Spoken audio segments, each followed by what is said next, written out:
Hey boys, today we're talking about rebounding. Rebounding is so important. It's so important to be a good rebounding team. Rebounding starts with good positioning. So you want to have, when you start to rebound, wide leg base. So your legs are out wide and you're bent down low. This is actually called boxing out. So when you get down low, you stay in front of the person and you box them out. You push them back. When it comes to your arms, let's say you're on the side of the person that's trying to get the rebound.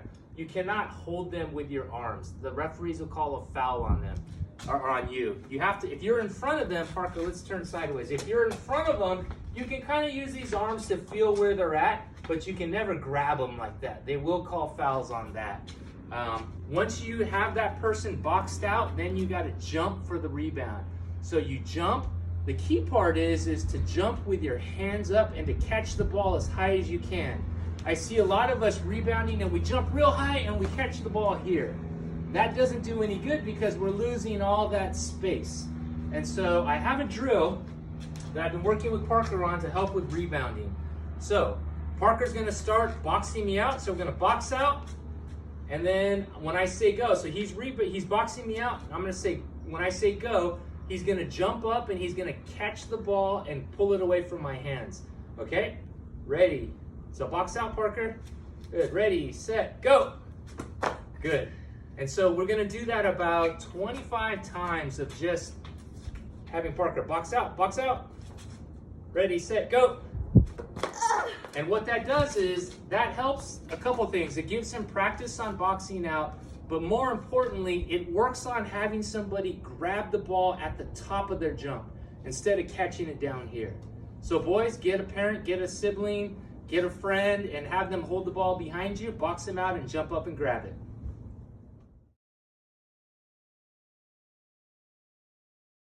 Hey boys, today we're talking about crossovers. One of the things that I'm not a big fan of is in the app that we use, all of the drills that involve crossover are timed drills, right? So what does that make you do?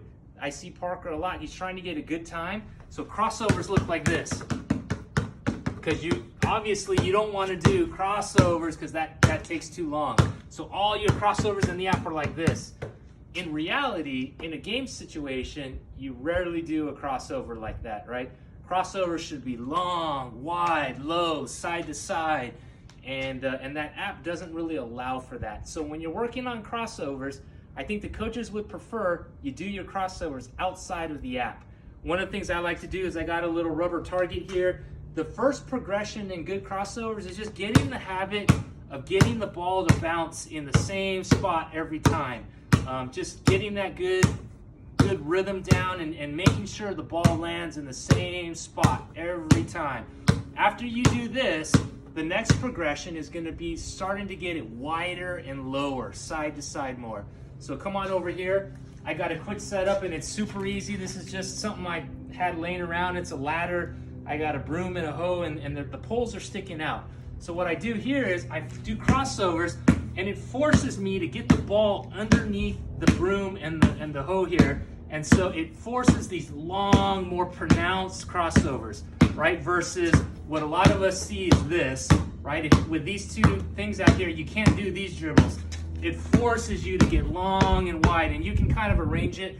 The other thing I've seen people do is you could put a box with the openings on the two sides, and you kind of got to dribble through the box. Once you master this, do this 50 times a day. The next step really is the same thing, but it's really using your shoulders and your footwork and your weight shift in order to put your whole body into these, right? You want to kind of get your shoulders, get that whole motion into doing the crossovers.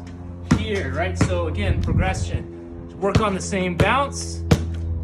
Come here, get low, and then start putting your body and your legs into these crossovers.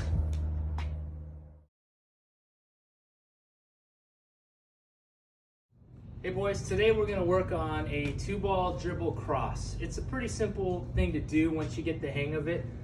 Today, I apologize, I got this flat ball that I got to use because my pump is in the garage. Too lazy to go get it, and Parker just shot the other ball over the fence. So I'm stuck with this. So we'll see how it works. but it's just a matter of dribbling each ball with each hand and then switching hands with the balls. So it's dribble, dribble, dribble, cross, dribble, dribble, dribble, cross, dribble, dribble, dribble, cross. So as you do that, you can do it, alternating dribbles. I know some of you guys can actually do between the leg cross, but just get in the habit. That 2-ball dribble really helps with hand-eye coordination. So get into a routine where you go dribble, dribble, dribble, cross, dribble, dribble, dribble, cross, and that'll help you get your rhythm down, okay? So keep working on that, boys, and let's see how good you can get.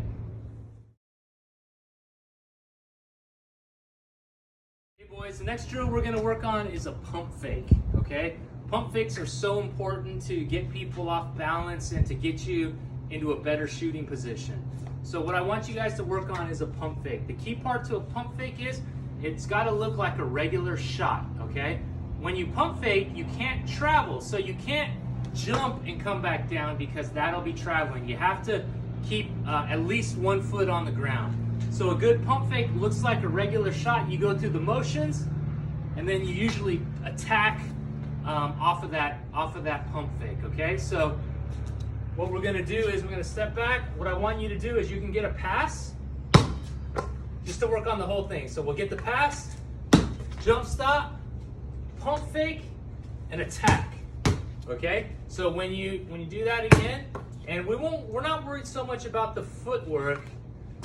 Pump fake, sometimes we could do the step through, or you can attack off of the opposite foot. Either way is okay, but what I really want to get you guys in the habit is getting a good pump fake. This and going, okay? Once you do this, the next step is you can work on the pump, then you can work on spins between the legs, and you can work off of the attack. But the important part is getting a good pump fake down. And remember, boys, this is not a pump fake. That's traveling. So you can go up, you can do this, but you cannot jump off of the ground to do a pump fake. So work on the pump fake. If you have a basket, it's even better where you could pump fake, take a couple dribbles and then take a shot, or pump fake, attack, and go strong for a layup. Okay, boys?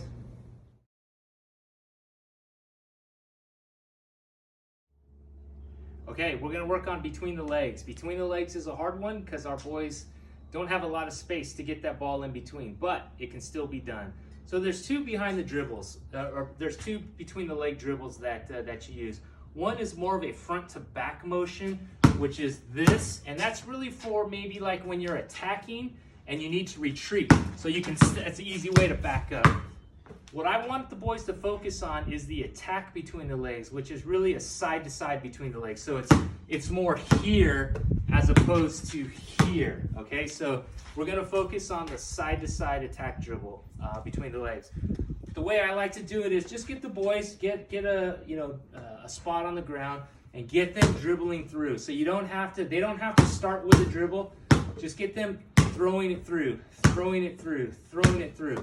What you're gonna see is, I think the biggest thing that I would see with the boys is they're gonna wanna do this, little baby dribbles. And that's okay to start with. However, we're gonna want them, because when you're attacking, nobody really does these, I mean, you can, but we wanna be able to get them to attack off the dribble with a regular height dribble. So start them just throwing the ball through, catch, catch, catch. And then as they get into it, the next step would be a couple dribbles and then a push through. A couple dribbles and then a push through. And you can always catch it on this side. Then the third and final step would be dribble, dribble back around, dribble, dribble back around, and keep the dribble going. And then the final step, if we ever get to that point, would be two between the legs with two hands here. And remind the boys, when you're doing crossovers like this, if you look at my body here, there's not much change between this. I'm really still doing the same crossover dribble. It's just now between my legs. So remind your boys that although it looks tough, it's really the same thing as a crossover dribble.